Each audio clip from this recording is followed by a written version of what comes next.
The end of World War II brought a time of peace to America, but it created a newfound problem. America dreaded the spread of communism, and America became fixated on the suppression of it.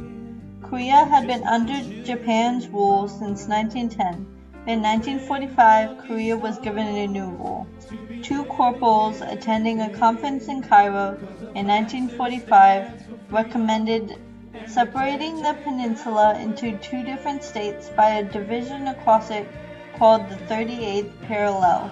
This suggestion was carried out and caused the splitting up of many towns along it, and families and friends were separated. Eventually, the two new states formed governments.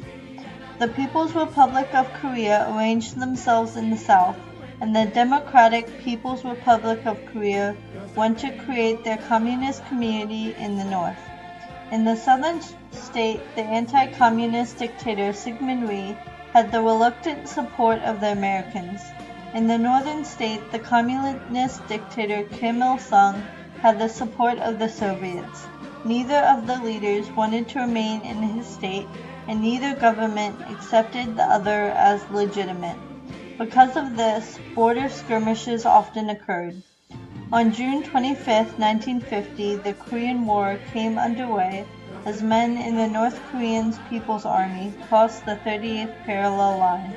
The United Nations announced the attack as a breach of the peace, and they commanded North Korean troops to leave South Korea.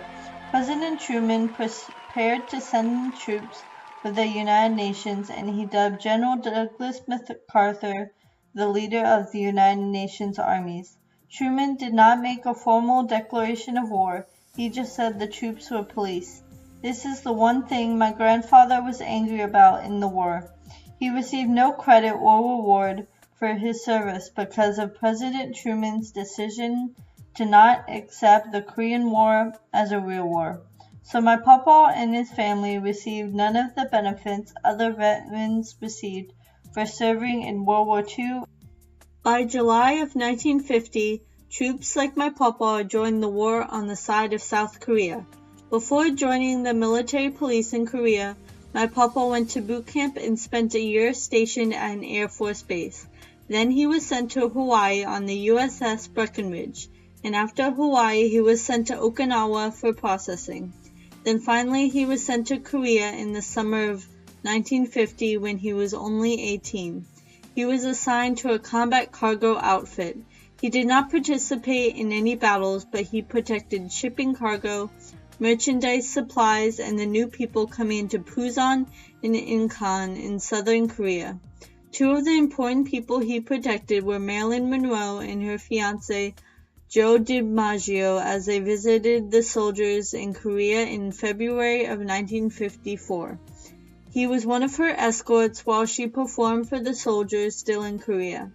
Although North Korea's military was structured and fast, and Americans had trouble beating them, it didn't mean that all the soldiers were constantly fighting. My papa was given periods of R&R, rest and relaxation. Papa would spend his 7 days of R&R in Japan or the Philippines. At first, the war was a defensive one. Then the President and General Douglas agreed, go on the offensive.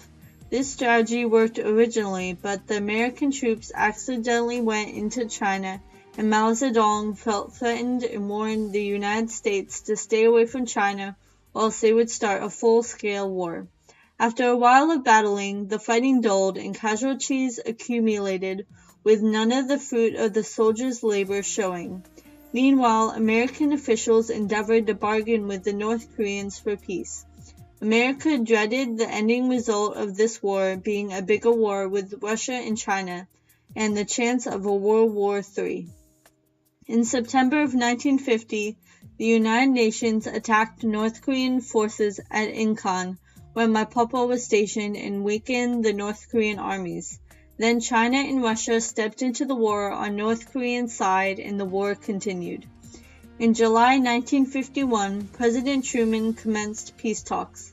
However, the battles continued across the 38th parallel as negotiations delayed. Finally, after more than 2 years of haggling, the opponents signed a treaty on July 27, 1953. My papa served until then and stayed with the occupation forces in Tent City in Korea until he was discharged. After he was discharged, he went to work on the railroad in Louisiana and Texas and was blessed to meet my Nana. Even now, all my relatives live in Texas and Louisiana. I am lucky that my beloved papa was not put in the heat of battle, but others' relatives were not so lucky. Approximately 5 million people died in this somewhat short war.